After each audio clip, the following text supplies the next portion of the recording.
नमस्कार, आदाब।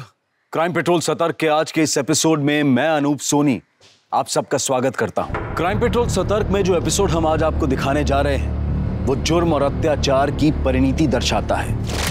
हर धर्म में एक बात जरूर कही गई है, खुद से कमजोरों की हिफाजत करना। लेकिन हम अपने आसपास क्या देखते हैं? कमजोरों पर जुल्म, उनके खिलाफ घिनौनी साजिश।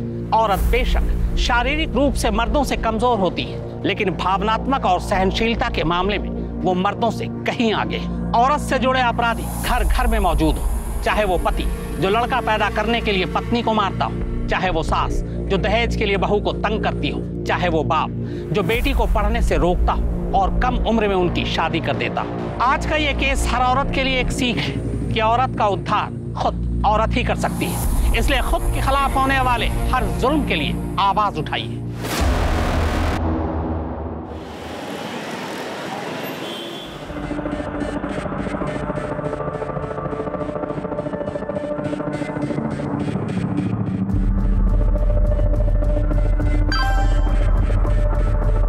बाहर आ जाओ।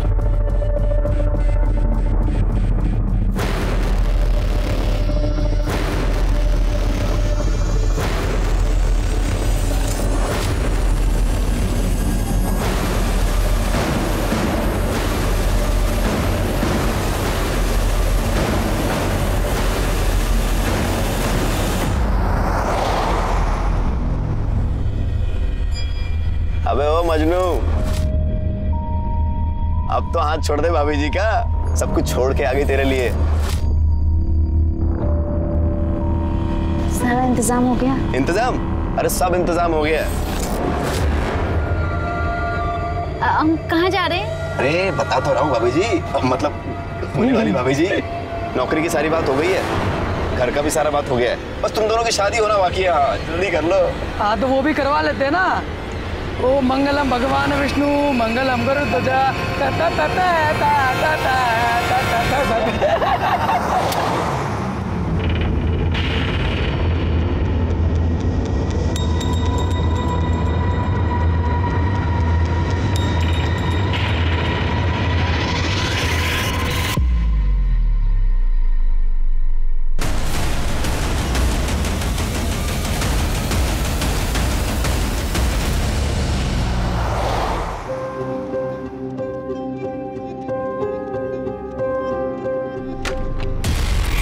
देखो मैं तैयार हो गई हूँ। कैसे? तैयार तो हम भी हैं। 3-3 दूल्हे। अब शादी छोड़ो, चलो सुहाग रात मनाते हैं। दीपक बचा! दीपक! दीपक बचाओ! दीपक बचाओ नहीं, दीपक फंसाओ। वही तो बेच के गया तुमको हमें। अब पैसा वसूल करने दो, शोर मत मचाओ, समझी तुम? अबे पकड़ उसको, पकड़! शांति से करके हम छोड़ दे, समझी तुम? लेकिन जो लात मारी है ना हमको, देखो तुम्हारा हम क्या हाल करते हैं।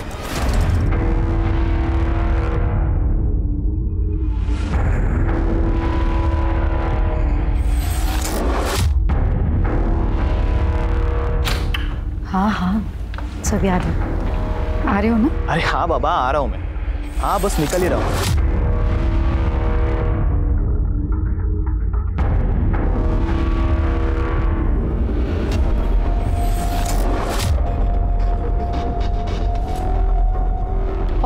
हीरोइन, सारा दिन ये पंखा साफ करना है, बाकी का काम तेरा बाप करेगा क्या? नहीं, बस हो ही गया। पैसे ले और सामान की लिस्ट। चल मार्केट जाके सामान लेके आ, और हाँ टाइम से आना वापस घर। कहाँ जा रहे हो तुम? चुपचाप ना अपने काम से काम रखा करो, समझ में आ गया? इतनी बार मना किया, टोका मत करो पीछे से, लेकिन आदत नहीं जाती है।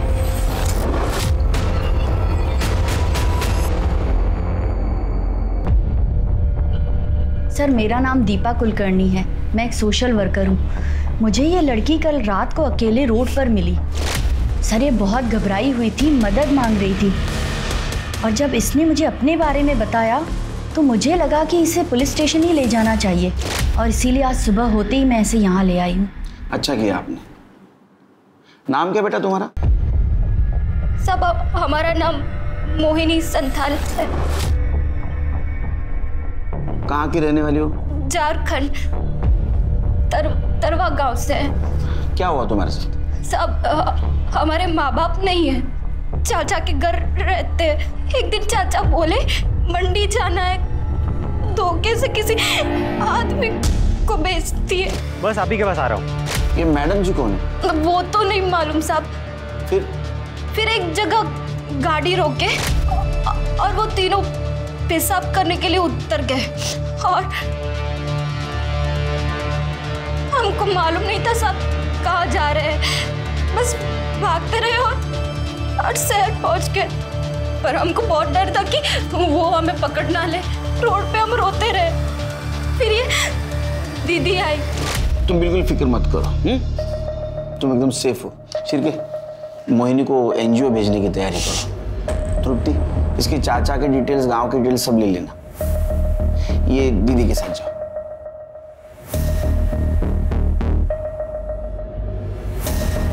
शिरके, मुझे लगता है गर्ल ट्रैफिकिंग का मामला है, लेकिन मैडम जी कौन हो सकती है?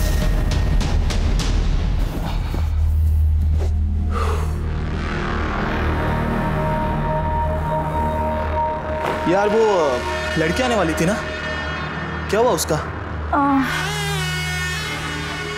नहीं आई। कुछ प्रॉब्लम है तो किसी और को ढूंढना पड़ेगा। क्यों? क्या हुआ उसका? इतने परेशान क्यों हो रहे हैं? टेंशन मत लो, मैंने तुम्हारे लिए उससे भी अच्छी लड़की ढूंढूंगी। अरे यार, तुम समझ नहीं रही हो। मेरे माँ बाप मेरे पीछे पड़े हुए शादी के लिए, बांध देंगे मुझे किसी के भी साथ, फिर रोती रहना अकेली बैठकर। तुम टेंशन क्यों ले रहे हो? मुझे तुमसे ज्यादा उस बात की फिक्र है, और वो लोग ढूंढे उससे पहले मैं ढूंढूंगी तुम्हारे लिए। जानते हो ना कितना प्यार करती हूँ, ऐसे खो दूंगी।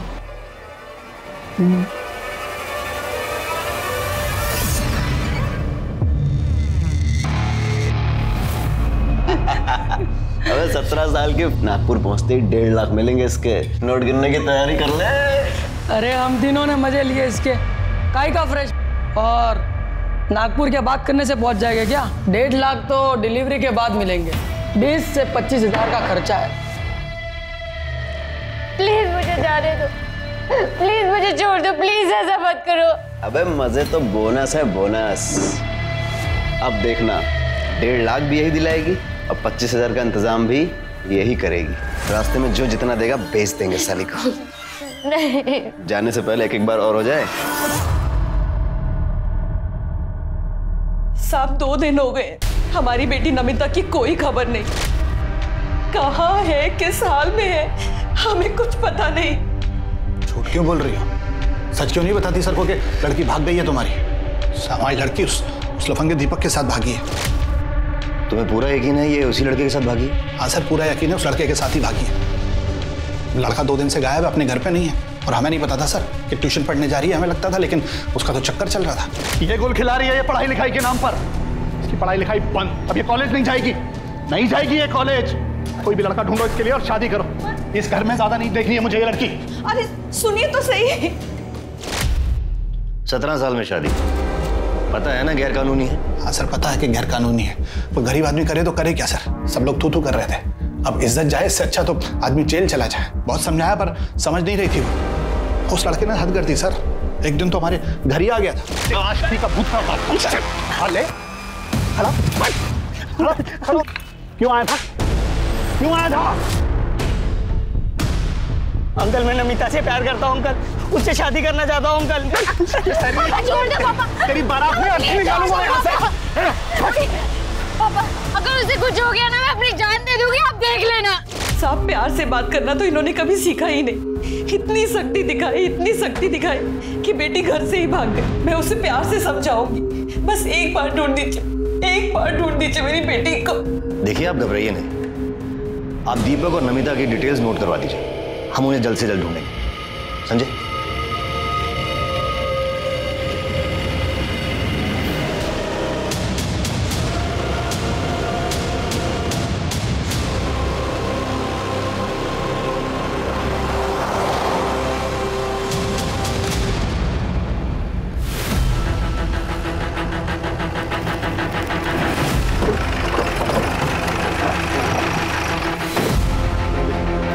आई सर।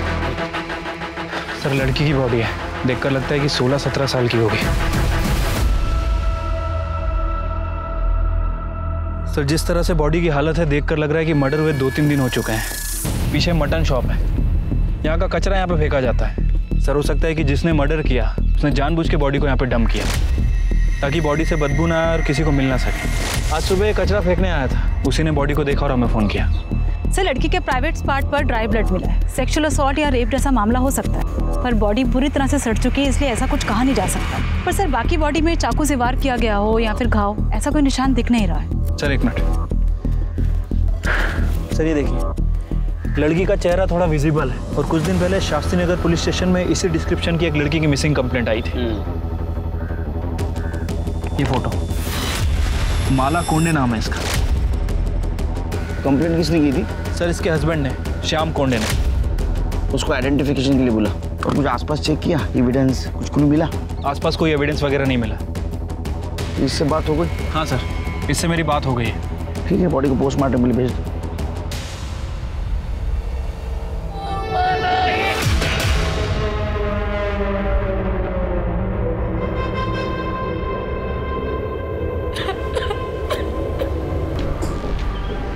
माला मटन शॉप गई थी? नहीं सर, हमारे घर नॉनवेज नहीं बनता।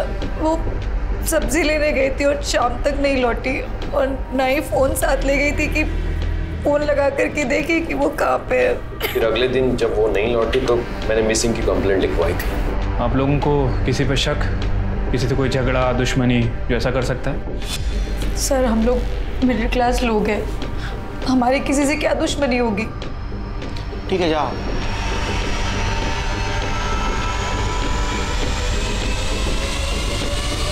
पूरा नाटक है सिर के, हाँ ड्रामेबाज है एकदम। देखो ना, किसी ने नहीं पूछा बॉडी कब मिलेगी। कुछ झोल लग रहा है। एक काम करो, माला की डिटेल्स निकालो और एक कोंडे फैमिली की भी डिटेल्स निकालो।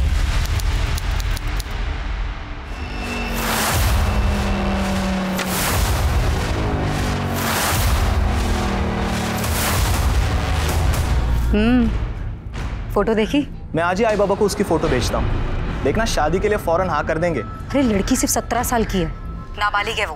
पहले उसके एज प्रूफ के ना झूठे पेपर्स तैयार करने दे। शांति रख। ठीक है सर, कोंडे फैमिली के पड़ोसियों से बात की है। सर हैरानी की बात यह कि पड़ोसियों तक को नहीं पता था कि माला उस घर में नौकर थी या फिर श्याम की बीवी। सर ये कोंडे फैमिली माला के साथ बहुत बुरा व्यवहार करते थे, उसे नौकरानी की तरह ट्रीट करते थे। फिर अचानक से एक दिन उन्होंने कहा कि श्याम और माला की शादी हो गई। किसी को नहीं पता चला कि उनकी शादी कब हुई। मुझे तो पहले से झोल लग रहा था शिर की। ये कोंडे फैमिली की डिटेल्स निकाली? हाँ सर, ये श्याम को जुए की लत, काम वाम कुछ करता नहीं था। रमाकांत के पास भी कोई काम नहीं है और ये वैशाली घर चलाने के लिए नर्स और हाउस होल्ड हेल्प का काम करती है। दूसरों के घर में नौकर प्रोवाइड करवाया करती थी। चिरके मुझे वैशाली के काम में भी झोल लग रहा है। पता करो, ये नर्स और नौकर प्रोवाइड करने के नाम पे कुछ काले धंधे तो नहीं करती थी? सर हमने पता किया, माला का बर्थ सर्टिफिकेट निकली है। तुम एक काम करो, उड़ई ऑफिस से माला के फिंगरप्रिंट और फोटो के बेसिस पे उसके आधार कार्ड के डिटेल्स निकलवाओ। हो सकता है असली डिटेल्स मिले। सर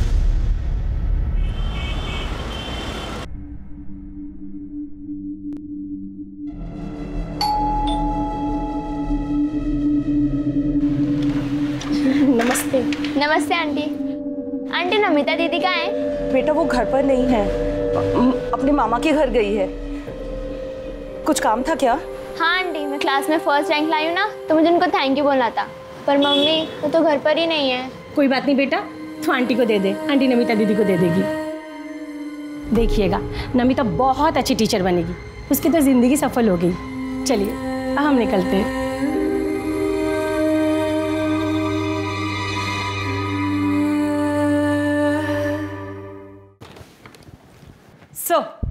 सर ये माला का ओरिजिनल आधार कार्ड, जिसमें माला का नाम माला कोंडे नहीं, माला सुर्वे है, और इसमें एड्रेस भंडारी के पास अंबाड़ी गांव का है। एक काम करो तृप्ति, ये माला के गांव जाओ, सूर्य फैमिली के सारे डिटेल्स निकालो, पता करो ये माला की शादी हुई थी भी या नहीं।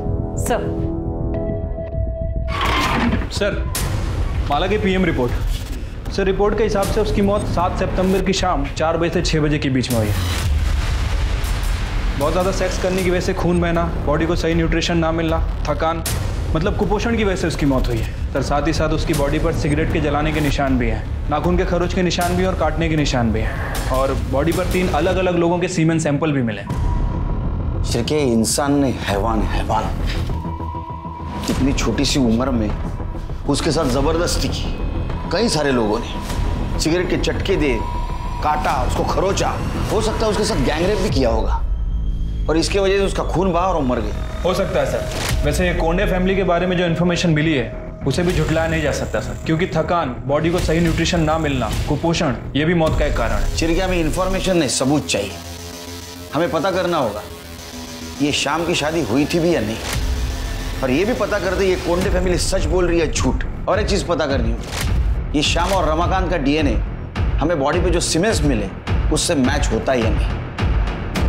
अरे देवा, देख, बोला था ना मैंने, ये माला ना सिर्फ शक्ल से भोली दिखती है लेकिन है नहीं। साहब, मुझे पक्का मालूम था ये माला ना बाहर जाके 10 जगह मुंह मारती है। अरे ये उसका पति है।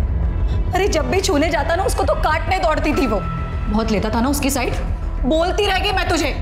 अरे धोखा दे रही थी वो तुझे। सर, मैं उससे बहुत प्यार करता था। वो जब खो गई थी तब पूरे मार्केट में उसे ढूंढने गया था। पुलिस स्टेशन में रिपोर्ट लिखवाई थी मैंने। तुम्हारी शादी हो गई थी ना, तो रजिस्ट्रेशन भी हुआ होगा, मैरिज सर्टिफिकेट है? साहब, शादी 2 महीने पहले हुई थी। अब सर्टिफिकेट ये रजिस्टर करवाते तब तक तो माला ही चली गई। अच्छा, शादी की फोटो दिखा दीजिए। हाँ, सब शादी तो इतनी धूमधाम से हुई नहीं थी, बस घर वालों के सामने ही घर में हो गई थी।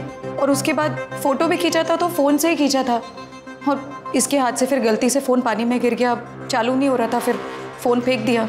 बहुत प्रॉब्लम है आपके लाइफ में।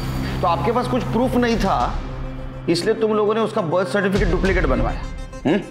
हालांकि उसके आधार कार्ड के ऊपर उसके घर का एड्रेस भंडारा का था। क्या आधार कार्ड? उसके पास आधार कार्ड भी था, लेकिन हम लोगों को तो खाली बर्थ सर्टिफिकेट मालूम है, और वो तो अनाथ है ये पता था। और बाप रे, अनाथ भी हो गई? कहाँ मिली आपको? वो ऑफिस आई थी मेरे।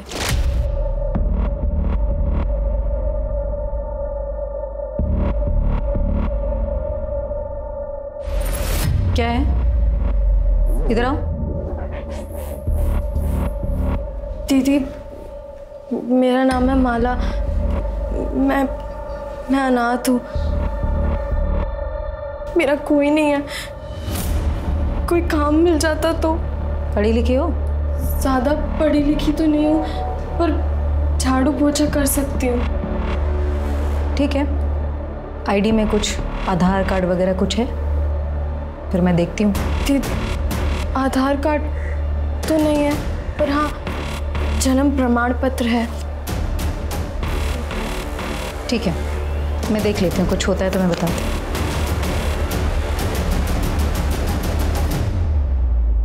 सर, माला की कहानी सुनकर मुझे उस पर तरस आ गया था। दिखने में भी ठीक ठाक थी वो, इसलिए मैंने वैनी से कहा कि आप ही पूछ लीजिए उसे कि अगर वो शादी करना चाहती है मुझसे। साहब, उसने भी मना नहीं किया, हाँ बोल दिया, तो मैंने शादी करवा दी। सच बोल रही है?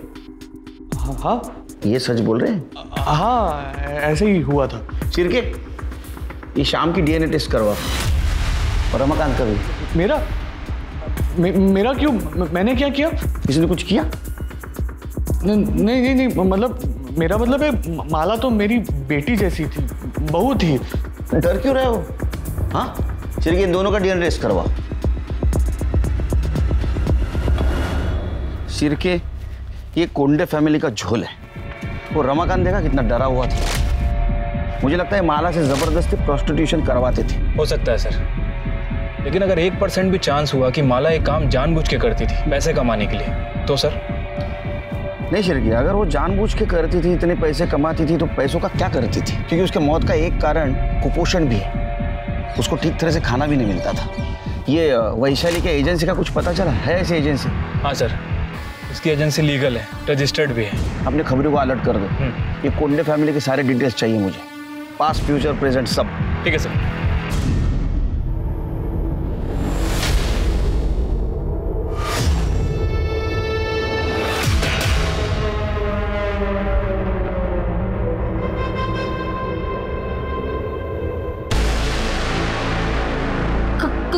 ना दो, प्लीज मुझे हाथ में लगा, प्लीज।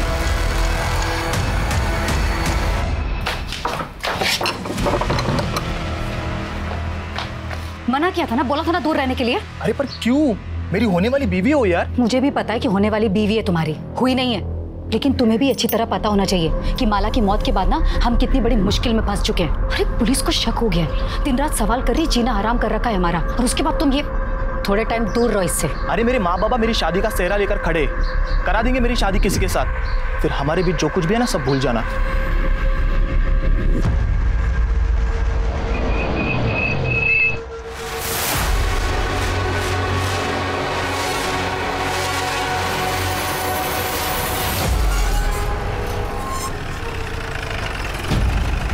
अच्छा सुनो, मैं राम बाबू के यहाँ पे आता हूँ, हैं? ठीक है?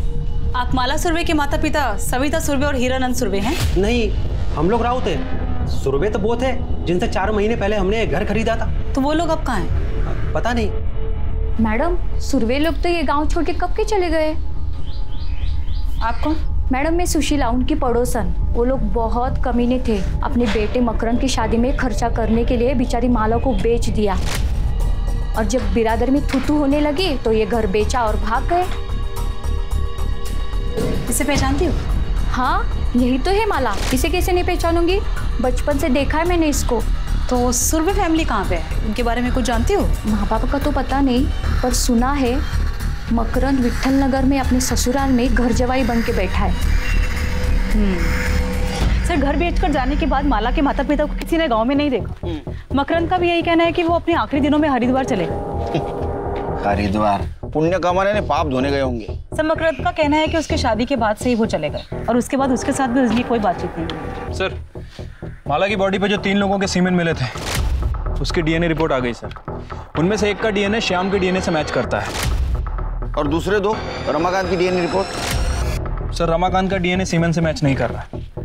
मतलब कोंडे फैमिली माला के बारे में जो बोल रही थी वो सच हो सकता है, या ये भी हो सकता है कि उसके साथ किसी ने जबरदस्ती की या रेप। सर, दिल्ली से एक लड़की की पूछताछ आई है। कुछ दिन पहले वो अपने बॉयफ्रेंड के साथ घर से भाग गई थी। वो लड़की नागपुर में दिखाई दी। उसका नाम है नमिता सिंह। ये फोटो, और उसकी उम्र 17 साल। शिरके, इसका लुकआउट नोटिस जारी करो, हो सकता है इसके बारे में किसी के पास इंफॉर्मेशन हो। ठीक है सर। माला कोंडे उस माला सुरवे मर्डर केस सुलझने की बजाय उलझता ही जा रहा है। पुलिस ने माला का बैकग्राउंड तो चेक किया है, लेकिन कत्ल के मकसद को लेकर पुख्ता तौर पर कोई बयान देने से बच रही है। पोस्टमार्टम रिपोर्ट में एक्सेसिव सेक्स और टॉर्चर की बात कही गई है, रेप नहीं आया। तो क्या रेप इसलिए नहीं आया क्योंकि माला के अंदर रेप से स्ट्रगल करने की न तो ताकत बची थी और न ही जान? क्या वाकई माला देह व्यापार में शामिल थी और यही उसकी मौत की वजह बनी? अगर हाँ, तो फिर कातिल कौन है? उसका पति, ससुराल वाले, ये बाहर का कोई शख्स? माला के माँ बाप ने उसे किसके हाथों बेचा था? और क्या माला के कत्ल में उसके माँ बाप का हाथ भी शामिल हो सकता है?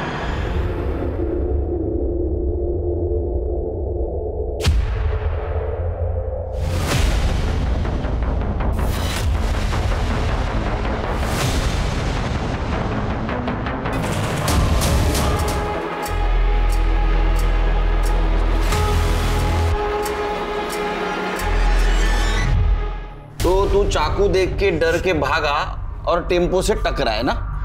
हाँ साहब। उसका चेहरा देखा? किसके हाथ में चाकू था? चेहरा नहीं दिख रहा साहब, वो टोपी पहना था। तेरे जेब में हमें कार्ड मिला, विजिटिंग कार्ड, वैशाली कोंडे। तू कैसे जानता है उसको? ये सच बोल, तेरी हालत देख। मैडम के पास कमीशन के लिए काम करता था साहब। एजेंट था ना। किस चीज का एजेंट था तू? साहब, वो मेड और नर्स के लिए लड़की ला कर देता था मैडम जी को। सिर के सुना क्या मैडम जी? तो ये वैशाली मैडम जी है, और तू उसको नर्स और मेड के नाम पे जो लड़कियां ला के देता था नाबालिग, हाँ, वो दूसरे धंधे के लिए ना? नहीं साहब, मैं ऐसा कुछ नहीं करता साहब। सिर के ये सब निकालो, इसकी पट्टी विट्टी निकालो, दूसरा हाथ तोड़ो और लेके चलो इसको। अरे नहीं, बोलता हूँ साहब, बोलता हूँ। मैं मैडम जी को धंधे के लिए लड़की सप्लाई करता था साहब। पिछले 2 साल से मैं कर रहा है साहब। ये मोहिनी संथाल को भी तू ही लेके जा रहा था ना मैडम जी को बेचने के लिए? साहब, लेके जाने वाला था साहब, लेकिन वो नागपुर आने से पहले गाड़ी से उतर के भाग गई। और माला? साहब माला को भी बेचने के लिए लाया था, लेकिन वो मोहिनी से बहुत पहले आई थी साहब, लेकिन शाम का उसके ऊपर दिल आ गया। तो फिर मैडम जी ने घर काम करने के लिए और शाम को खुश करने के लिए रखी साहब।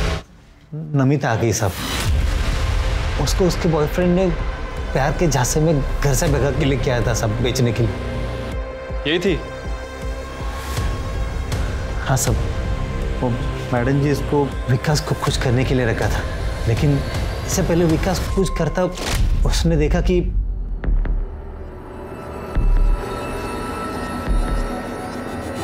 तू अंदर क्या कर रहा था? तेरी हिम्मत कैसे हुई मेरे होने वाली बीवी को हाथ लगाने की? होने वाली बीवी है ना, हुई तो नहीं है ना। चल। साले हर बार तेरी मन मर्जी नहीं चलेगी, समझा? दोबारा अगर तूने उसे हाथ लगाया ना तो लगाऊंगा। क्या करेगा बे तू? ये घर मेरा है और इस घर की हर चीज मेरी है, समझा? जो करना का। साले तुझे बहुत चर्बी आई है, जान से मार दूंगा। चल। विकास, श्याम, छोड़ो, तुम लोग ये क्या कर रहे हो? अरे छोड़ दो दूसरे को। विकास छोड़ो। श्याम, विकास बस। विकास, छोड़ो विकास। विकास, कहाँ भाग रहे हो? रुक। अरे क्या मुंह देख रहे हो? उसको पकड़ो, मर जाएंगे वरना हम लोग।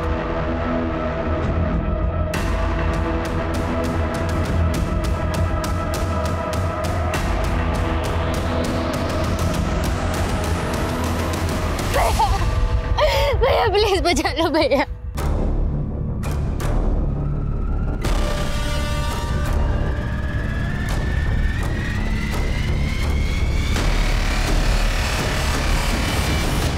जान से मार डालोगे क्या इसे? इसे अगर कुछ हो गया तो मैं शादी किससे करूंगा? इससे तू नहीं, मैं शादी करूंगा। बस दामोदर, चल निकाल सिक्का। आज ही फैसला करूंगी इसकी शादी का। अगर हेड आया तो श्याम की और अगर टेल आया तो विकास की। ये ऐसे कैसे बोल रहे हो तुम? मुंह खोला ना दोबारा तो उठा के सीधा श्याम को दे दूंगी। दामोदर,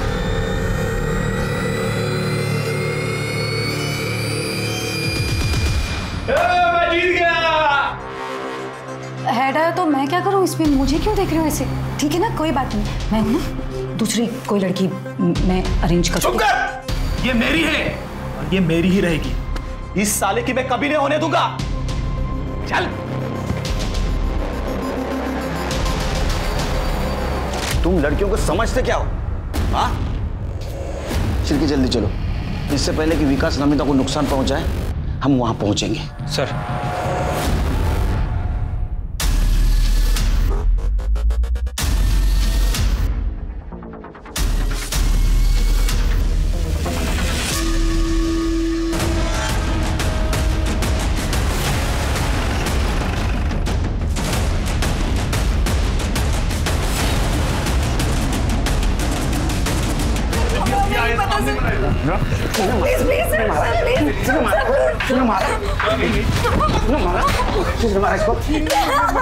तेरे हाथ में चाकू था? हाँ? इन सबके नौटंकी में ये शाम को मिली थी इसलिए तूने मारा है उसको? सर नहीं सर, मेरे हाथ में चाकू था सर, मैं मारने आया था सर इसको, लेकिन पहले से मरी पड़ी थी सर। मैं सच कह रहा हूँ सर। तूने मारा? उसको? पहले पहले तू मजा ले चुका था उसके साथ, तेरे को डर था ये वैशाली इसको विकास को दे देगी, इसलिए तूने मारा ना? नहीं सर, वैनी ऐसा नहीं कर सकती सर। सर ये श्याम सही कह रहे, लड़की है, कोई खिलौना थोड़ी। मैडम जी तेरा खेल खत्म हो गया, समझा? सर ये क्या टूटा हुआ नाखून मिला है? चेक कर। हाँ चेक कर स्मिता, इसका मतलब तुम दोनों के अलावा इस रूम में तीसरी औरत थी। कौन थी? सच्ची कह रही हूँ, मुझे नहीं पता सर। हमने किसी औरत को नहीं देखा सर। शिरके, बॉडी को पोस्टमार्टम के लिए भेज दो और ये नाखून डीएनए एनालिसिस को भेज दो और इसके साथ मैच करवा के दो। इनको जेल में लेके जाओ, ऐसा मारो ना बिना हेड टेल किए, सब सच बोलेंगे। चलो लेके जाओ। मैंने मर्डर नहीं किया, सच कह रही हूँ मैं। लोगों के घर नर्स और मेड भेज भेज कर उतने पैसे नहीं कमाती थी जिससे घर चले, और ऊपर से क्लाइंट और लड़कियों का पुलिस वेरिफिकेशन का झंझट अलग, और इसमें लड़कियों को बेचती थी तो लाखों रुपए मिलते थे। सर मेरी मजबूरी थी ये करना, क्योंकि मुझे मालूम था कि मेरा पति रमाकांत एक नंबर का निकम्मा है और घर मुझको ही चलाना। नौकरी चले जाने के बाद जो बची कुछ हिम्मत थी वो भी चली गई। विकास और उसके बारे में मुझे पहले से ही पता था, लेकिन मैं कुछ बोल नहीं सकता था। क्या बोलता सर मैं? और औरत अगर सामने से आएगी तो कौन छोड़ता है? पर सर वो मुझसे उम्र में बड़ी थी, इसलिए घर वालों और सोसाइटी को दिखाने के लिए अपनी उम्र की लड़की से शादी करना मेरी मजबूरी थी। इसलिए वैशाली नमिता को मेरे लिए ढूंढ लाई थी। लेकिन जब मैंने पहली बार नमिता को देखा तो मेरा उस पर दिल आ गया सर। लेकिन उस साले शाम ने सब गड़बड़ कर दी। सर विकास को पता था कि माला मेरी है, फिर वो उससे मजे ले रहा था। और जब मैंने नमिता को हाथ लगाया तो मारने मरने पर उतर आया। वो कह रहा था कि वो मेरी होने वाली बीवी है, शादी करूंगा मैं उससे। जैसे कि उसको पता ही नहीं था कि शादी का सिर्फ नाम है। बहुत शरीफ बनने की कोशिश करता रहे तू, हमको सब पता है। उन जानवरों में से तू भी एक था ना? नहीं सर, सच में मैंने कुछ नहीं किया। मैं कसम खाकर कह रहा हूँ, मैंने कुछ नहीं किया। वैशाली तो जिन लड़कियों को लेकर आती थी उन लड़कियों पर मुझे तरस आता था। शुरू में थोड़ा बुरा लगता था, लेकिन इतना पैसा कमाने लग गई कि हर लड़की देखकर मुझे वो खरीदने और बेचने का सामान ही नजर आती थी। नमिता को किसने बेचा? उसके बॉयफ्रेंड दीपक ने? मुझे नहीं मालूम किसने बेचा, लेकिन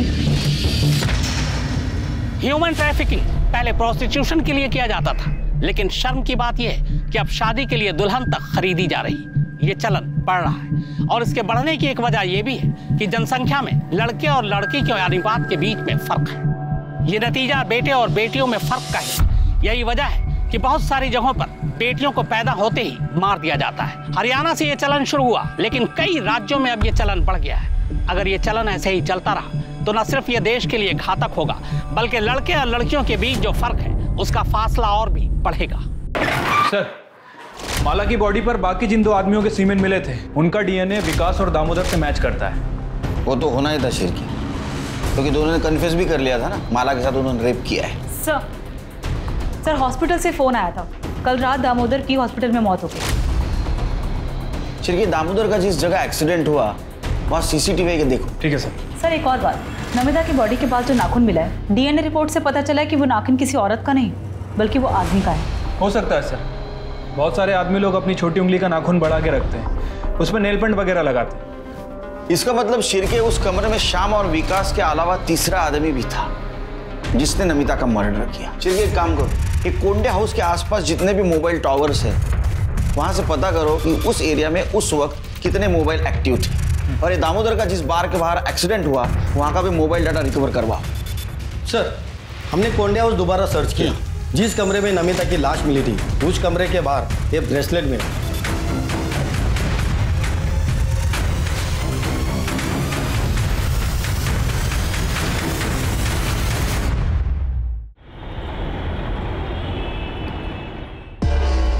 सर मैं सच बोल रहा हूँ, मेरा ब्रेसलेट खो गया था। तू रहता कहाँ है? मैं दिल्ली रहता हूँ सर। दिल्ली में रहता है? तेरा ब्रेसलेट नागपुर में मिलता है, तो चोर ने यहाँ चोरी किया और नागपुर में फेंक दिया, वो भी उसी जगह जहाँ नमिता का मर्डर हुआ, रूम के बाहर। हाँ देख, तेरा मोबाइल लोकेशन भी ना उसके घर के आसपास का दिखा रहा था उस दिन। सच बोले तो हड्डियां तोड़ दूंगा तेरे।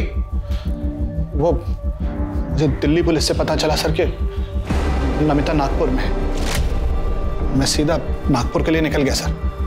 वहाँ मेरा एक दोस्त रहता है, उसको भी मैंने बोला कि नमिता नागपुर में है, वो चेक करे। अपने 12 तारीख की शाम को मेरे उस दोस्त को नमिता दिखाई दी तो उसने मुझे इन्फॉर्म किया।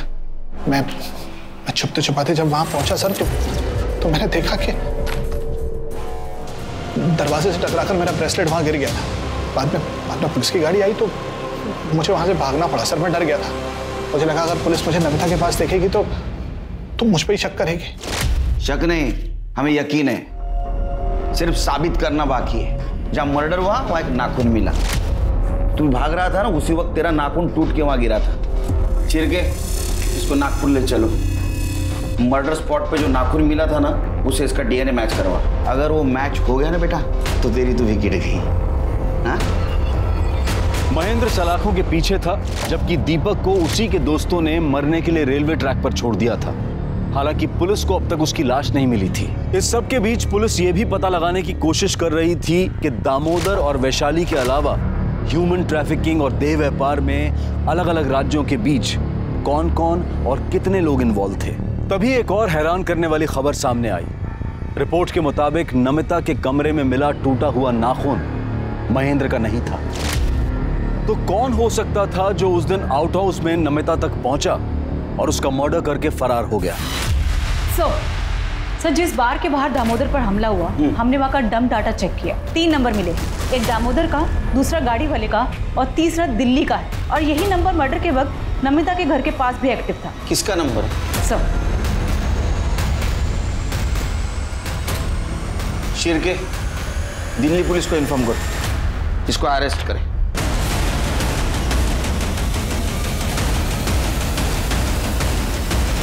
नमिता को बेच के तेरा मन नहीं भरा तो उसको मारने पहुंचा और मार भी दिया। नहीं साहब, ये जो उंगली का नाखून टूटा है ना, ये मर्डर स्पॉट पे मिला है हमको, समझा? सच बोल। साहब नमिता को हम नहीं बेचे साहब, हम तो उसको बहुत प्यार करते थे। अरे जिंदगी थी वो हमारी, लेकिन हमसे एक गलती हुई साहब कि वो मुकेश जैसे दोस्त पे हम विश्वास कर लिया और उससे मदद मांगे साहब। जिस दिन हमारी शादी थी साहब, राजा को पटरी पर फेंक के आओ, उसके बाद दुल्हन के साथ सुहागरात मनाते हैं। हमको मार के वो अधमरा करके पटरी पे मरने के लिए फेंक दिया साहब। वो तो आखिरी वक्त पे एक आदमी ने हमको बचा लिया। और जब हम वापस नमिता को ढूंढने के लिए उस जगह पे पहुंचे तो नमिता कहाँ है? बोल, कहाँ बेचा? बोल। मुझे एड्रेस नहीं पता, लेकिन मैडम को जिस आदमी को बेचा है तो उसको मैं जानता हूँ। जब हम नागपुर पहुंचे और दामोदर को फ़ोन किया तो पहले वो हमारा फ़ोन नहीं उठाया, लेकिन बाद में वो हमारा फ़ोन उठाया साहब। और हम उसको झांसा दिए कि हमें लड़की चाहिए। वो बोला लड़की है, फलाना बार में पहुंच जाओ। हम साहब वहाँ पहुँच गए, लेकिन वहाँ देखा तो बहुत सारे लोग थे साहब। लेकिन हमको मुकेश उसका हुलिया बताया था, हम उसको पहचान गए। और जैसे हम चाकू निकाल के उसके गर्दन पे रखे और नमिता के बारे में पूछे, सब वो कुछ बिना बोले ही भागने लग गया वहाँ से और जाके एक गाड़ी से टकरा गया साहब। हम फिर गए उसके पास और चाकू दिखा के फिर नमिता के बारे में पूछे। वो बताया साहब कि नमिता कहाँ है, किस कमरे में, और उस कमरे की चाबी उसके जेब में थी। हम उस जेब से उसकी चाबी निकाल ली और उसका फ़ोन भी निकाल लिए और रास्ते में जाके उसका फ़ोन तोड़ के फेंक दिए साहब, ताकि वो हमारे बारे में किसी को इन्फॉर्म ना कर सके। और हम जैसे ही नमिता के पास पहुंचे, नमिता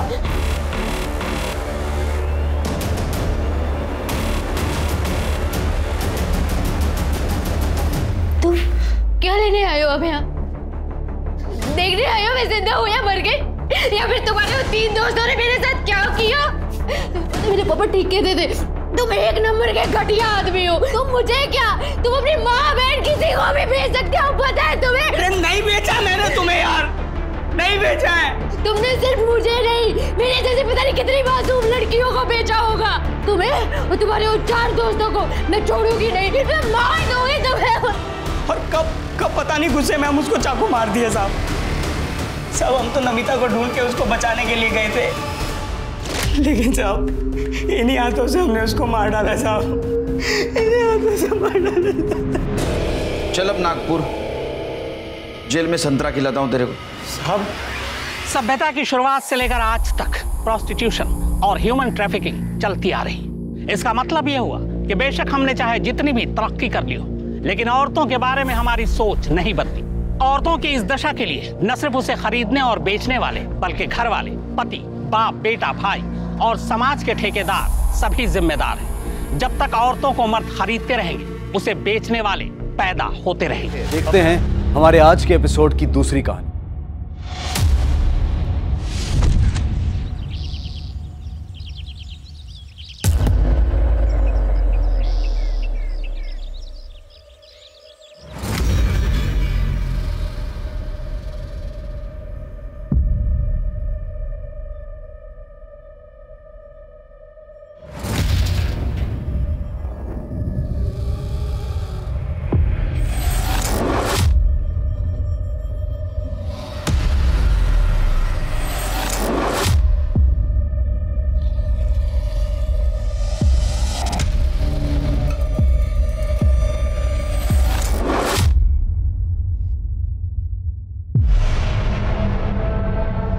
व्योमा डेस्क पे मेरी क्या हुआ? Vyoma are you okay? इतनी डरी क्यों हुई हो? नहीं, कुछ नहीं सर। Are you sure? देखो कुछ प्रॉब्लम। निहारिका कहाँ है? सर निहारिका तो अभी तक आई नहीं है शायद।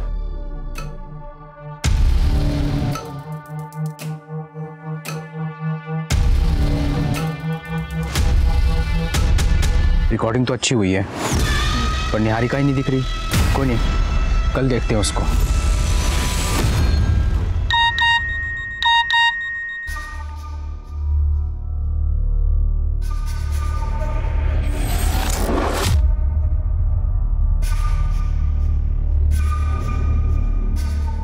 निहारिका, आई एम सॉरी, वो एक्चुअली तुम्हारा ब्रेकफास्ट रेडी है, मैं बस यही बताने आया था। That's so sweet, thank you. My dear wife, गीले बालों में तुम बहुत सुंदर लगती हो। थैंक यू, पर वो अशोक ऑफिस के लिए लेट हो रहा है। ठीक है, तुम रेडी होके आ जाओ बाहर।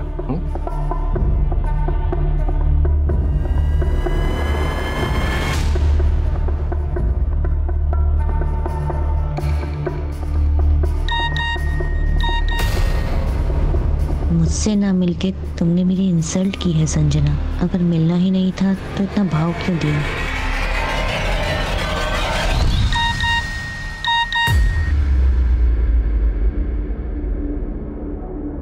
तो तुम्हारी हाँ है या ना? हम आज शाम मिल रहे हैं या नहीं? माँ, सौरभ मुझसे जवाब मांग रहा है। कौन सौरभ? माँ, मैंने आपको बताया था ना कि मैट्रिमोनियल सेट में मैंने एक लड़के को पसंद किया है, वही सौरभ। वो मुझसे मिलना चाहता है, उसके बाद मैं आपको उससे मिलवा दूंगी। मुझे नहीं मिलना किसी सौरभ से। ये इंटरनेट वाले लड़कों पे ना मुझे बिल्कुल भी भरोसा नहीं है। ये टिफिन ले और ऑफिस जा। माँ, आप बहुत ज्यादा सोच रहे हो। माँ, क्या प्रॉब्लम है? जाने दो ना मिलने के लिए। और वैसे भी दी के लिए लड़का तो आप ढूंढ नहीं पा रहे। और सौरभ पसंद है ना, तू जा मिल के आ, जा। तू चुप कर। देख बेटा, मैं तेरा रिश्ता किसी हारे गए लड़के से नहीं करा सकती। तू ना सौरभ को मना कर दे। मैं तेरे लिए बहुत अच्छा रिश्ता लेके आऊंगी।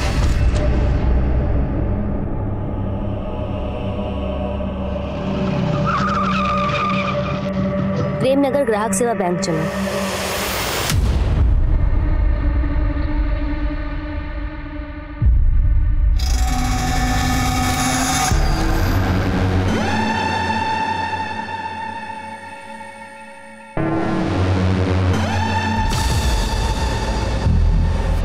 व्योमा, तेरा टिफिन रेडी है और याद से तू खाना खा लेना और दवाई भी याद से ले लेना, ठीक है? देख, तेरी फ्रेंड संजना का फोन आ रहा है, वो आती होगी। चल रेडी हो जा बेटा। अरे क्या हुआ बेटा? रो क्यों रही है? अरे देख लेना तो जल्दी ठीक हो जाएगी, कुछ नहीं होगा बेटा। देख, संजना का वापस फोन आ रहा है।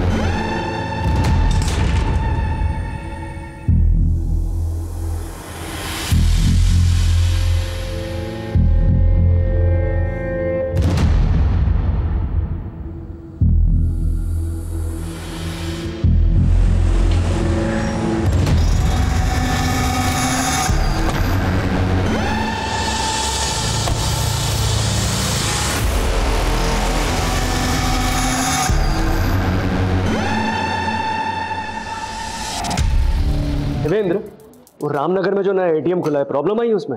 हाँ सर, मेरी एटीएम मैनेजमेंट वालों से बात हुई थी कल। हाँ, मेरी भी बात हुई थी, वो लोग पहुंच रहे हैं, तुम जाओ और सुपरवाइज करो। ठीक है सर। सर,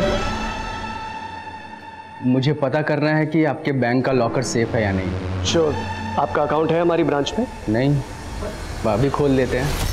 ये सिक्योरिटी, अरे सब लोग अपने हाथ ऊपर करो, अपने हाथ ऊपर करो। क्या चाहिए? कोई हिलेगा नहीं।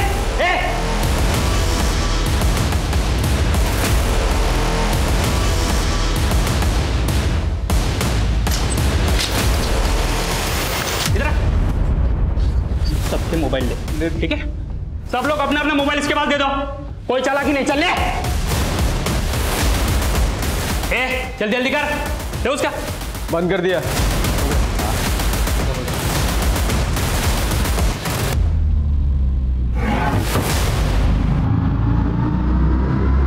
ये क्या कर रहा है?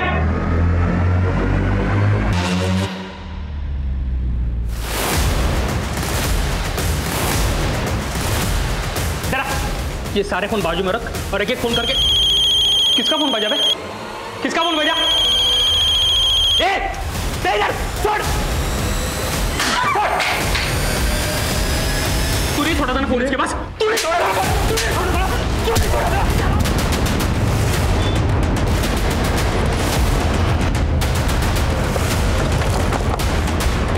साहब अंदर से गोली चलने की आवाज आई थी।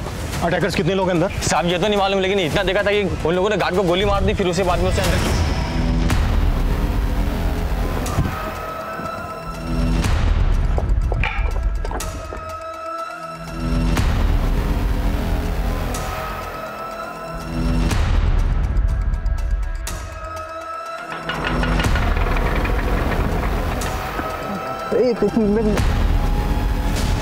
चल चल चल आओ बेटा, ये हट।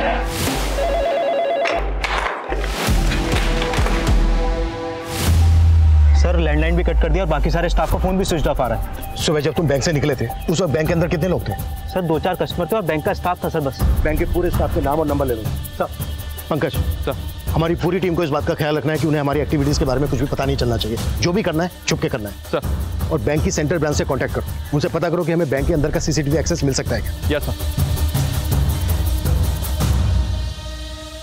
प्रियंका सर, बैंक के बाहर जो ये सीसीटीवी है इससे हमें ये पता चल सकता है कि सुबह बैंक के अंदर कौन कौन लोग गए होंगे। इस सीसीटीवी की फुटेज अरेंज करो तुरंत सर।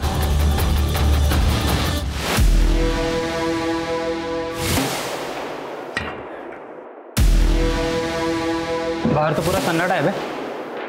चाय की टपरी है, चाय वाला लगाए। पक्का पुलिस आई है।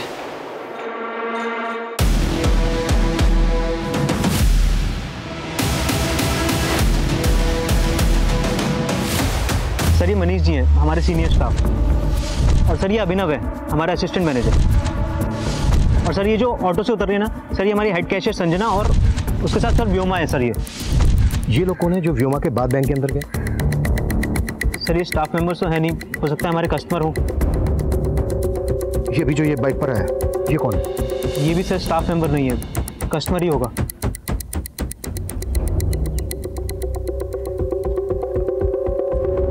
प्रियंका ये बाइक यही है, इस बाइक की डिटेल पता करो और बैंक के अंदर जाने वाले हर आदमी की डिटेल पता करने की कोशिश करो। सर ये हमारे सीनियर मैनेजर प्रमोद जी की कार है और उनके साथ ही निहारिका है। अच्छा ये आदमी कौन है जो बैंक मैनेजर की कार के पीछे पीछे है बाइक पर? नहीं मालूम सर। ये आदमी बैंक मैनेजर की कार के पीछे पीछे आया, इसने अपनी बाइक रोकी, फोन निकाला, किसी को फोन किया और इमीडिएटली यहाँ से निकल गया। प्रियंका सर, इस बाइक की डिटेल से पता करो कि ये बाइक किसके नाम पर रजिस्टर्ड है।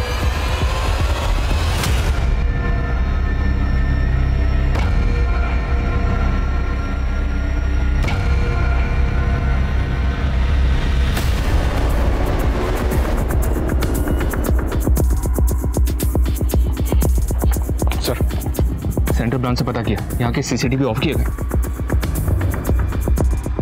बंद होने से पहले की फुटेज मंगवाई? जी हाँ सर, वो मुझे मेल करने वाले।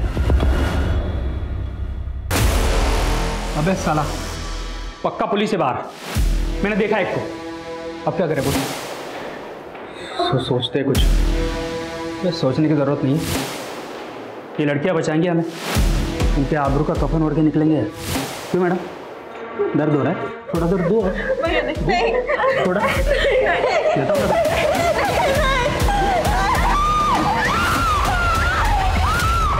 बैंक के अंदर से लड़की के चिल्लाने की आवाज आ रही है। इससे पहले कि वो किसी को नुकसान पहुंचाए, हमें जो भी करना है जल्द से जल्द करना होगा। बैंक के चारों तरफ चेक करो कि कहीं से बैंक के अंदर का कुछ दिखता है क्या, पर सेफली। सर इस ब्रांच के सीसीटीवी बंद होने से पहले की फुटेज आ गई, ये देखिए। फुटेज देख के तो यही लग रहा है कि अटैकर सिर्फ 2 ही हैं। इन्होंने गार्ड को गोली मार दी है और वो भी जिंदा नहीं बचा। जी सर। सेंट्रल ब्रांच से एक बात और पता चली सर, पिछले 2 दिन से इस ब्रांच का पैसा वहाँ पे जमा नहीं हुआ।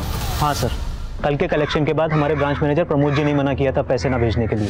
अमाउंट काफी बड़ा है, इतना पैसा यहाँ रखना सही होगा? हमने कल का पैसा भी नहीं भेजा था। अरे वो ना कुछ कस्टमर्स की रिक्वेस्ट आई थी, उन्हें हैवी विड्रॉल करना कल, इसलिए बोले। एंड डोंट वरी, किसी को नहीं पता हम यहाँ पर इतना कैश रखते हैं। It's okay, do it. Okay sir. और सर नियम तो ये है कि ब्रांच मैनेजर ही बैंक खोलेगा, लेकिन हमारे मैनेजर तो उस गेट कीपर को भी चाबी दे के रखते थे डेली बैंक खोलने के लिए। क्यों हमें टॉर्चर कर रहे हो तुम? तुम्हें पैसे चाहिए ना? बैंक में 4 करोड़ रुपए रखा है, जितना चाहिए ले जाओ। अबे बार बार बोल रहा है पैसे लेके जाओ, पैसे लेके जाओ। बाहर पुलिस खड़ी है, पैसे लेके जाओ। है तेरे पास कोई प्लान है? सर बैंक मैनेजर प्रमोद ने पर्पसली 2 दिन तक ब्रांच का पैसा सेंट्रल ब्रांच में जमा नहीं किया, और वो ब्रांच की चाबी को भी सिक्योरिटी गार्ड के पास रखता था। कहीं ऐसा तो नहीं इस सब में उसका इन्वॉल्वमेंट है? हो सकता है, लेकिन पंकज, रॉबर्स का पहला टारगेट होता है लूट कर भाग जाना, लेकिन यहाँ पर तो रॉबर्स ने बैंक के अंदर अपने आप को बंद कर लिया है। क्या मकसद होगा इसका? हो सकता है सर बैंक के अंदर जो लोग मौजूद हैं उनको लूट के बाद ह्यूमन शील्ड बनाकर भागने की कोशिश हो। प्रेमनगर के ग्राहक सेवा कोऑपरेटिव बैंक में गोलियां चल रही हैं। एक ऐसे ही गोली का शिकार हुआ है बैंक का security guard Sumit Verma. Bank के अंदर कई मासूम फंसे हैं जिनकी जान खतरे में है। अंदर हमलावर कितने हैं, उनके पास किस तरह के हथियार हैं, पुलिस गेस नहीं कर पा रही। क्या यह वाकई कोई एंटी सोशल अटैक है जो लोकल पुलिस एटीटी को संपर्क कर रही है, या हमलावर लूट और डकैती के इरादे से आए हैं? हमलावरों की गोली पर आखिरकार किसका नाम लिखा है? करोड़ों का माल और कई जाने ताक पर है। आने वाला समय एक भारी तबाही का अंदेशा दे रहा है। जैसा कि आप देख सकते हैं, बैंक के बाहर से हम आपको बिल्कुल लाइव फुटेज दिखा रहे हैं। बैंक के बाहर फायरिंग भी सुनाई दी गई है, पुलिस कर्मी का यहाँ पे जमावड़ा लगा हुआ है।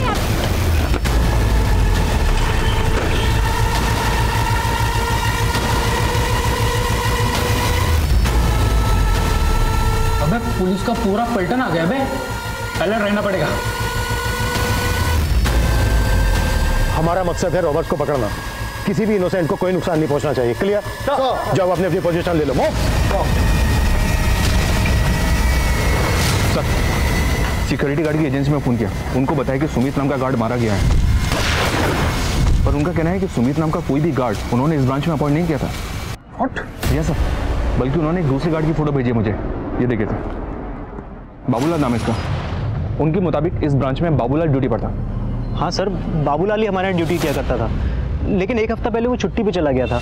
सर मुझे 2 दिन के लिए गांव जाना है सर, तब तक एजेंसी वाले सर इसे ड्यूटी पर भेजेंगे, फिर मैं 2 दिन के बाद आके ज्वाइन कर लूँगा सर। ठीक है, थैंक यू सर। लेकिन एजेंसी वालों ने तो हमें ऐसा कुछ नहीं बताया। सर इस बारे में तो मैं कुछ नहीं कह सकता, और सर प्रमोद जी ने ही उसे अलाउ किया था 2 दिन के लिए। तुम्हारा ये बैंक मैनेजर प्रमोद 2 दिन से पैसा अपनी ही ब्रांच में रखता है, सेंट्रल ब्रांच में नहीं भिजवाता, और अब ये पता चलता है कि वो ड्यूटी पे तैनात गार्ड की जगह किसी दूसरे को ड्यूटी पे रख लेता है। कहीं ऐसा तो नहीं है कि बैंक मैनेजर भी मिला हुआ है इन लोगों से? मैं क्या बता सकता हूँ इस बारे में? तुम्हारे मैनेजर ने तुम्हें बाहर भेजा था ना बैंक से? सर वो एटीएम मशीन खराब हो गई थी, मैं वो चेक करने गया था। सर आप चाहे तो चेक कर सकते हैं सर। चेक तो हम करेंगे ही। एक मिनट सर, ये बाइक किसी मुकेश माथुर की है। ये बाइक 3 दिन पहले चोरी हुई थी और इसने चोरी होने की कंप्लेन भी की। मतलब इस बाइक से जो आया वो रॉबर्ट था और वो चोरी की बाइक लेकर यहाँ आया? जी सर।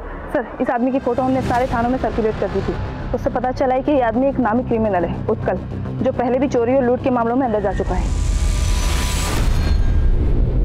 अच्छा, वो दूसरी बाइक जो बैंक मैनेजर की कार के पीछे आई थी वो किसके नाम पर रजिस्टर है? सर वो किसी देव कुमार के नाम पर रजिस्टर है। ये वो देव कुमार, मायानगर के एड्रेस पे।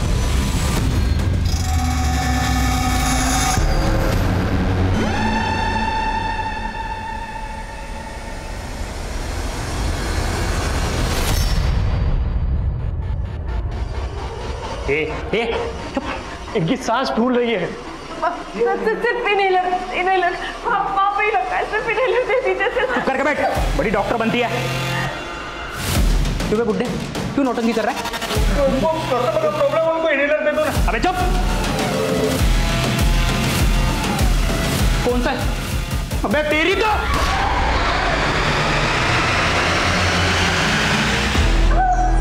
हिलने से मना किया था ना तुझे, अब मर। तुझे बचाने के चक्कर में ना ये लड़की मर रही है। अब तुझे देख के मुझे मेरे लाचार बाप की याद आती है, इसीलिए ये इनहेलर दे रहा हूँ। अब ये ले मुकुल।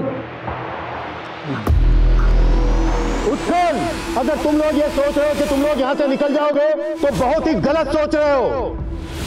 मेरी बात मानो, सरेंडर कर दो। सपने मत देख इंस्पेक्टर, गड्डी चढ़। अबे गन नीचे करने तो ठोक दूंगा इनको। और क्या बोला तू?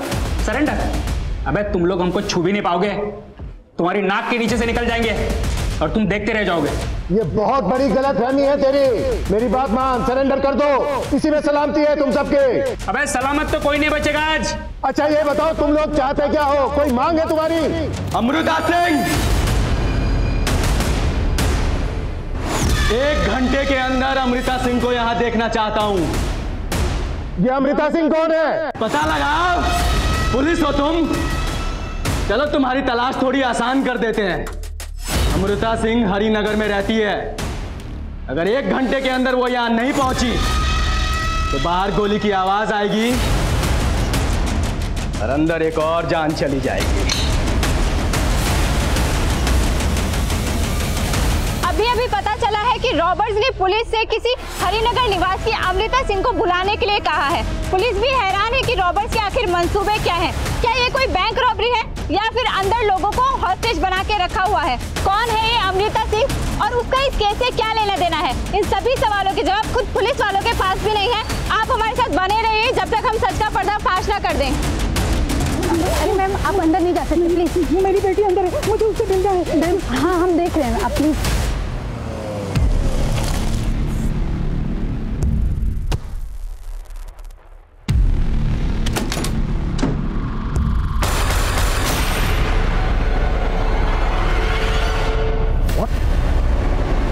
बाबूलाल का मर्डर? बाबूलाल की बॉडी को पोस्टमार्टम के लिए भिजवाओ और पता करो कि ये बाबूलाल सुमित को कैसे जानता था कि बाबूलाल ने बैंक में अपनी जगह पर सुमित को काम पर लगवाया।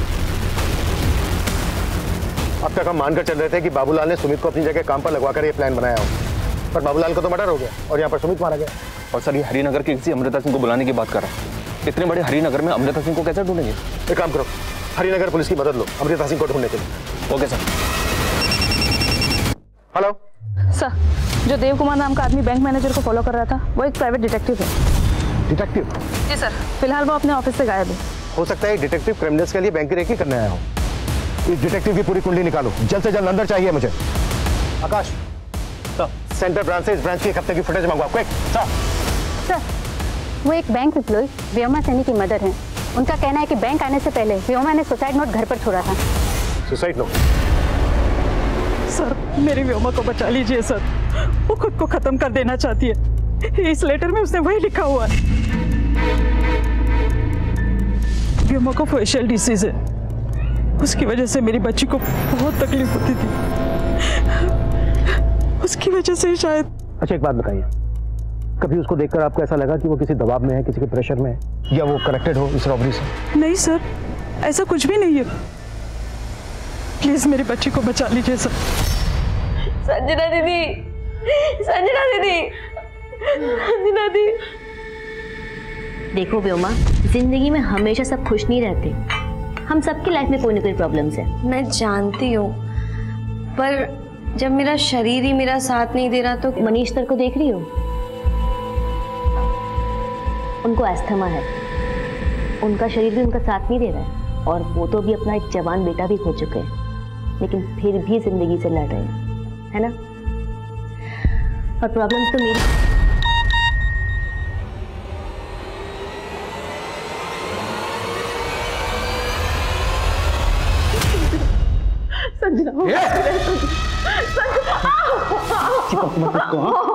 उसका दर्द है ना, वो सहेगी। तुम्हें जो चाहिए तुम ले लो ना, हमें बख्श दो। ये बख्श दूं? तुझे बख्श दूं? तुझे तो सबसे पहले नोचूंगा मैं। सारी तेरी चरित्र अपने पति के होते हुए मैनेजर के साथ सोच लिए तू।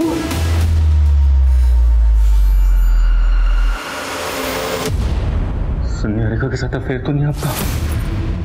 देखिए, आपकी कलम करें हम सबको मरवा देगी। मेरी मान ली, कुछ ना कुछ करते हैं। ये दोनों अकेले हम भाग चलते हैं सर यहाँ से। सर प्लीज सर, मेरी बात मानिए सर। हमारे हाथ बंधे हुए, क्या कर सकते हैं हम?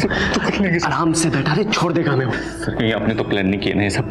आपने वो 4 करोड़ रुपए देने की बात क्यों बोली? तू मुझ पे शक कर रहा है? चुप नहीं तो यहीं पे ठोक दूंगा, समझा?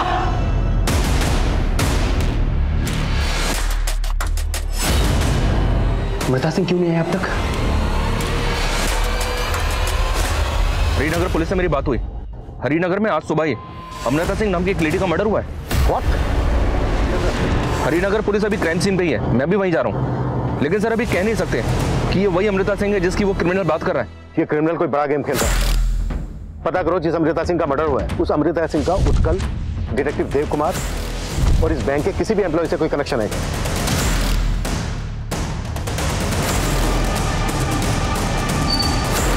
Sir sir sir sir sir sir Sanjana मेरी बहन ये बैंक में काम करती है। प्लीज ठीक है, एक बार साहब से मिलवा दो प्लीज प्लीज सर। सुबह जब अमृता का मर्डर हुआ उस वक्त घर पे कोई और नहीं था। अमृता का हस्बैंड दिल्ली में है। हमें इस घटना की जानकारी इनके यहाँ काम करने वाली मेड ने दी।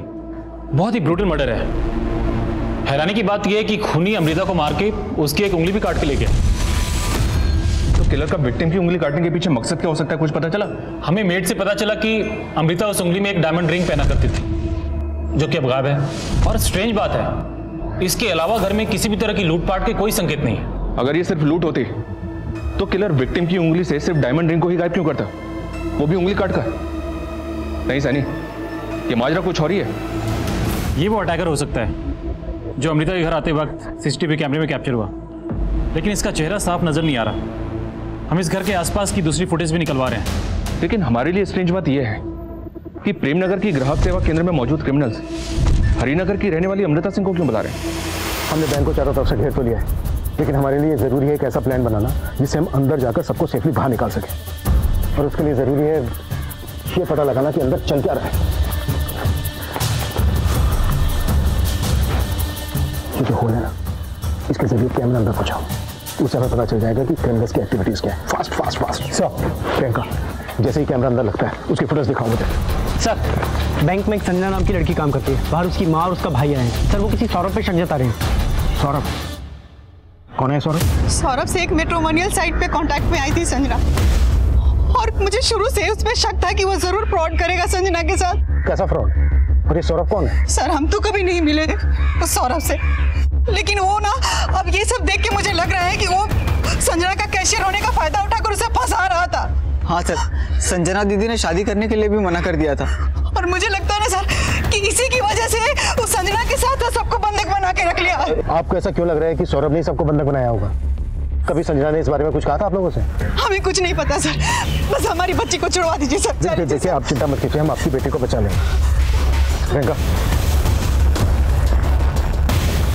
ये संजना की माँ और भाई जिस तरह की बातें कर रहे हैं, ये बातें बहुत ही अटपटी लग रही हैं।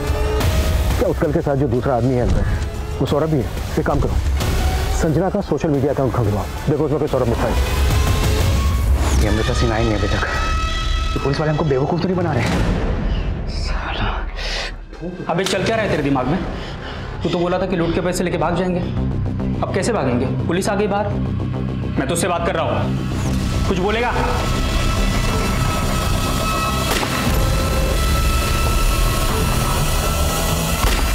स्मार्ट बनने की कोशिश मत कर इंस्पेक्टर, वरना सब मरेंगे। देख, मेरे हवलदार पे गोली चला के तूने अच्छा नहीं किया। तू ये बात चाहता क्या? क्या मांग है तेरी? बता तो दिया है कहाँ अमृता सिंह?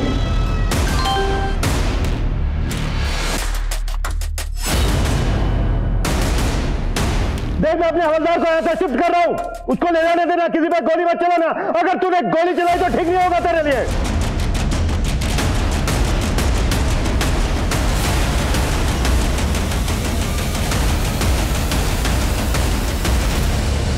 सर, उस फुटेज में जो आदमी नजर आ रहा है उसी ने अमृता सिंह का मर्डर किया है। एक बात और पता चली है सर, 10 साल पहले तक ये अमृता सिंह ग्राहक सेवा बैंक में जॉब कर रही थी। तो ये क्रिमिनल हमसे उसी अमृता सिंह को बुलाने की बात कर रहा था जिसका आज सुबह मर्डर हुआ। अमृता को मारने वाला ये आदमी है कौन? मैं पता लगवा रहा हूँ सर। अमृता का हस्बैंड भी दिल्ली से आ गया है। मैं और हरिनगर पुलिस, हम दोनों से इंक्वायरी कर रहे हैं।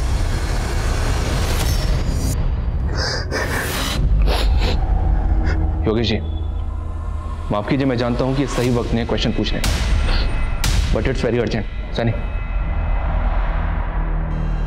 फुटेज में ये जो आदमी है, क्या आप बता सकते हैं कि कौन है? ये तो क्या बात, आप चुप क्यों हो गए? साहब साहब बताइए, कैसे जानते हैं आप इस आदमी को? बोलिए। अच्छा, जिस कैमरे को गोली लगी थी उसकी फुटेज दिखाओ मुझे। गोली लगने से पहले कुछ तो रिकॉर्ड हुआ होगा।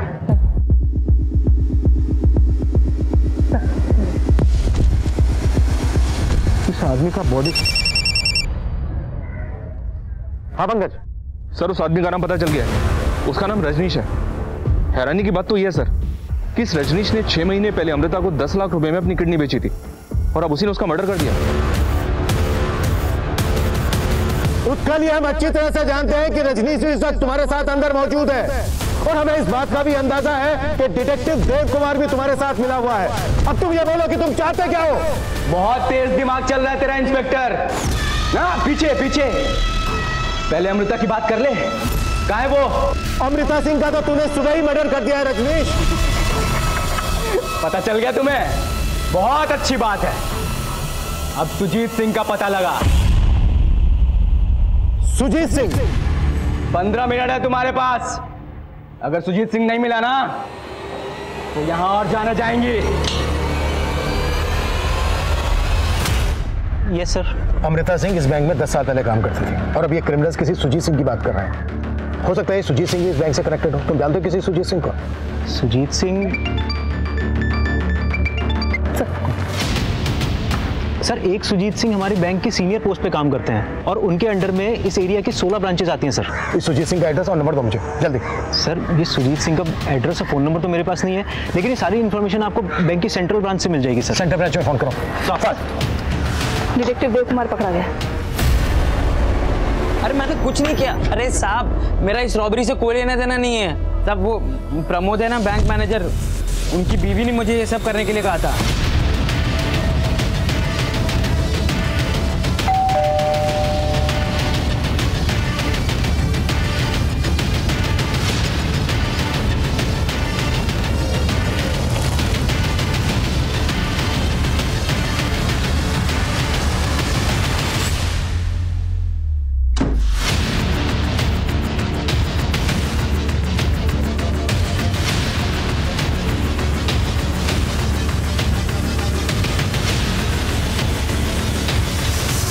सर ये रजनीश के घर से एक स्केलेटन मिला।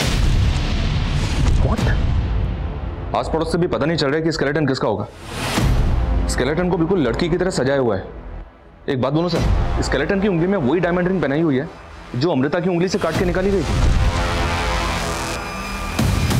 पक्का रजनीश ने कहीं और भी मर्डर किए होंगे। अब शायद हमें यह भी सुनने को मिले कि अगला मर्डर इसने सुजीत सिंह का किया।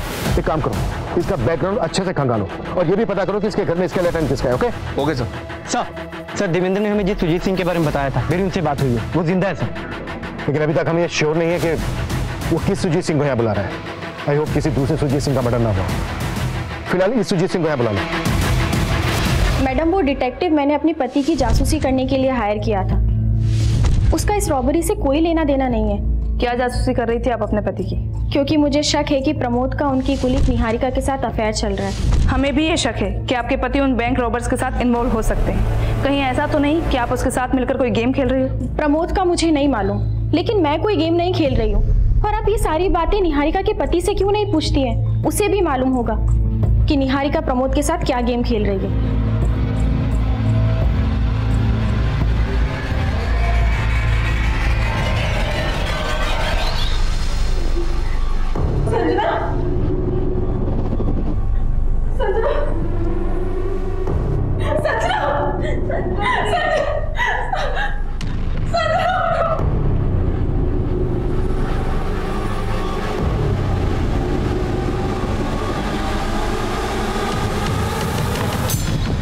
सुजीत सर। जी सर, मैं देवेंद्र, मैं इसी ब्रांच में काम करता हूँ। आइए सर, एक सेकंड आइए। Sir Sujit Singh ji sir.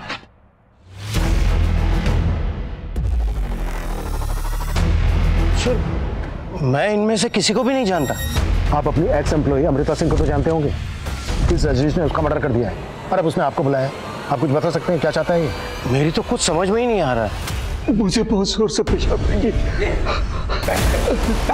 बिठा इसको। कब तक बिठाएगा इनको? तू करना क्या चाहता है इनके साथ? तू तो बोला था कि पैसे लेके भाग जाएंगे। मैं तेरे से बात कर रहा हूँ। मैं सोच रहा हूँ ना। अब मैं क्या सोच रहा है तू? अबे बुड्ढे, इनको चेक करो। तेरे को बाप दिखता था ना इसमें? देख मार दिया। अब मेरी बात का जवाब दे, तू पैसा लेके भागा क्यों नहीं? रजनीश, उत्कल, मैंने मना किया था ना गोली चलाने के लिए, फिर क्यों चलाई गोली? अब एक एक करके सब मरेंगे इंस्पेक्टर।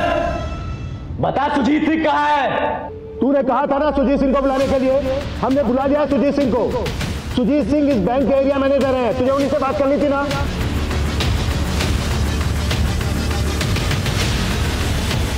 एकदम सही आदमी को लेके आया इंस्पेक्टर। अब बोल, चाहता क्या है तू? मैं क्या चाहता हूं अभी बताता हूं।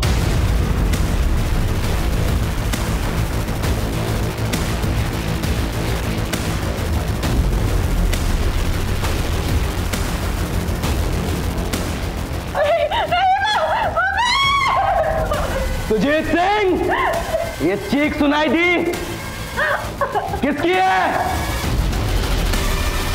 तो तुम नहीं बताओगे, ठीक है? ये लड़की बताएगी। क्या नाम है तुम्हारा? हाँ, मैं करवाता हूँ बात, लेकिन तुम किसी को नुकसान मत पहुंचाना। मैं सुजीत सिंह बोल रहा हूँ। मैं नहीं जानता तुम कौन हो, लेकिन मैं बताऊंगा कि मैं कौन हूं। मेरा नाम रजनीश दीक्षित है और मेरे बाप का नाम दिनेश लाल दीक्षित। कुछ याद आया? सुजीत सिंह, तेरी जुबान क्यों सिल गई? तू बोल नहीं तो ये लड़की खामोश हो जाएगी। बस रजनीश, बस। मैं तभी रुकूंगा जब तू 16 साल पहले वाली कहानियां सबको बताएगा, जिसने एक परिवार को पूरी तरीके से तबाह करके रख दिया। बताता हूं, मैं सब बताता हूं। सर, जिस कंपनी को आपने 50 करोड़ का लोन सैंक्शन किया है वो एग्जिस्ट ही नहीं करती है। दिनेश, सब एग्जिस्ट करती है। मैंने अपनी रिपोर्ट सुजीत सर को सबमिट कर दी है। हाँ अमृता, ठीक है, लेकिन जो कंपनी दिनेश, लोन पास हो गया है, तुझे तेरा हिस्सा मिल जाएगा, टेंशन मत ले। मतलब आप दोनों बैंक को अंधेरे में रखकर ये लोन पास कर रहे हैं? मैं सेंट्रल ब्रांच के जीएम से आप दोनों की शिकायत करूंगा। आप दोनों सस्पेंड हो जाएंगे, जेल में जाएंगे, और जेल में जाके जब चक्की पीसेंगे ना तो समझ में आएगा कि फ्रॉड का मतलब होता क्या है। और हम क्या करेंगे पता है? मैं भी पुलिस स्टेशन जाऊंगी और तुम्हारी कंप्लेन करूंगी कि तुमने मुझे शादी का झूठा झांसा देकर मोलेस्ट करने की कोशिश की। और तुम मुझे जानते तो हो ही, मैं कुछ भी कर सकती हूँ। उस अमृता सिंह ने मेरे बाप के चरित्र पर उंगली उठाकर उन्हें दर बदर की ठोकरें खाने के लिए मजबूर कर दिया।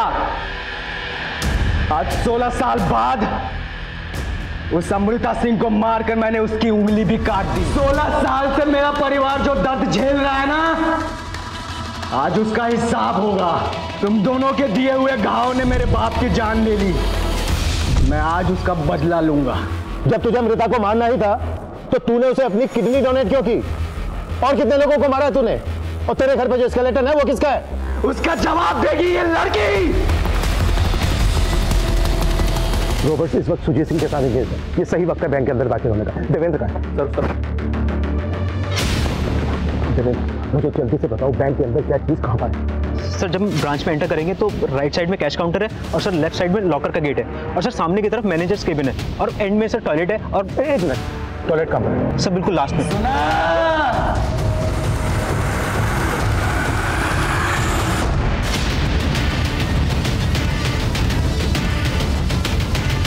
सुजीत सिंह, बता कौन है असली निहारिका?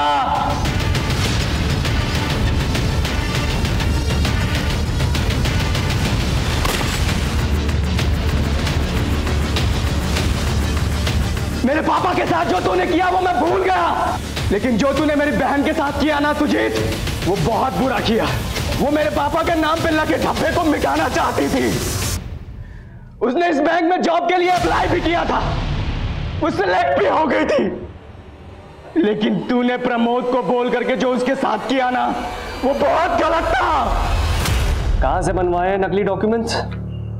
बिल्कुल ओरिजिनल लग रहे हैं। तो नहीं सर, ये क्या कह रहे हैं आप?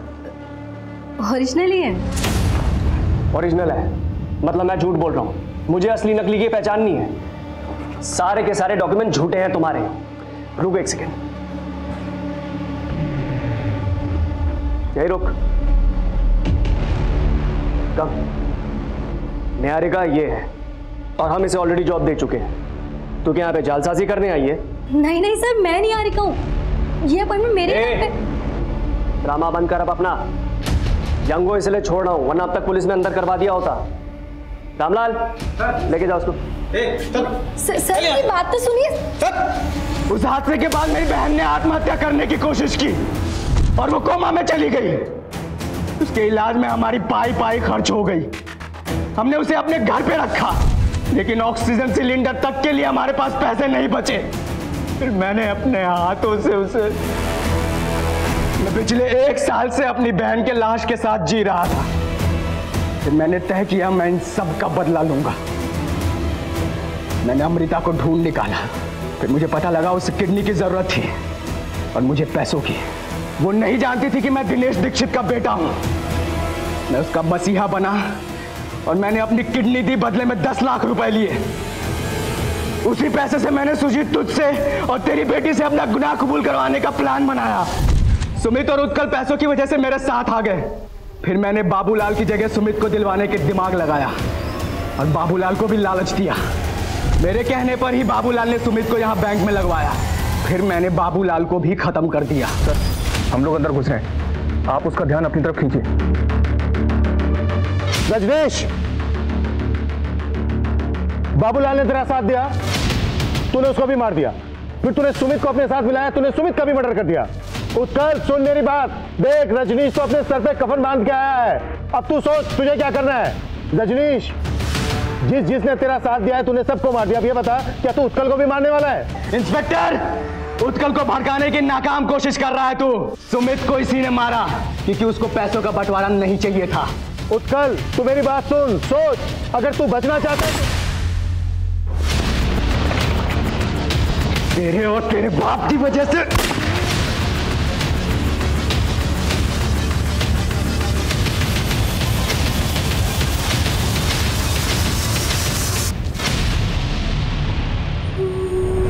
जब भी कोई जुर्म छिपाया जाता है तब वो कभी ना कभी इसी लावे की तरह फटता है। ये भी एक ऐसी सनक का अंजाम था जिसने पुलिस के पसीने छुड़वा दिए। लेकिन सोचने वाली बात यह है कि आखिरकार रजनीश दीक्षित को ये सब करके क्या मिला। वो अपने परिवार के साथ हुई नाइंसाफी के खिलाफ एक कानूनी लड़ाई भी लड़ सकता था, लेकिन उसने अपराध का रास्ता चुना। उसके इसी सनक के खेल में एक पुलिसकर्मी समेत कई लोगों की जान चली गई। ये कहानी हमें ये सोचने पर मजबूर करती है कि इंसानी लालच हमें किस हद तक गिरा सकता है। हम बात कर रहे हैं अमृता और सुजीत की, जिनके लालच की भूख ने दिनेश दीक्षित के पूरे परिवार को इस तरह से खत्म कर दिया कि उनके बेटे रजनीश का कानून पर से भरोसा ही उठ गया। रजनीश ने जो कुछ भी किया वो सरासर गलत है, लेकिन उसके परिवार के साथ जो हुआ उस तकलीफ को भी शब्दों में बयां नहीं किया जा सकता। अब मैं अनूप सोनी आपसे विदा लेता हूं। फिर मुलाकात होगी क्राइम पेट्रोल सतर्क में एक और नए केस के साथ और उस पर हमारे एक्सपर्ट के विश्लेषण के साथ। तब तक अपना और अपने परिवार का ख्याल रखें, सतर्क रहें, सुरक्षित रहें और देखते रहें क्राइम पेट्रोल सतर्क। जय हिंद। क्राइम पेट्रोल के और भी दिलचस्प कहानी देखने के लिए हमारे चैनल को सब्सक्राइब करें और बेल आइकॉन दबाना न भूलें।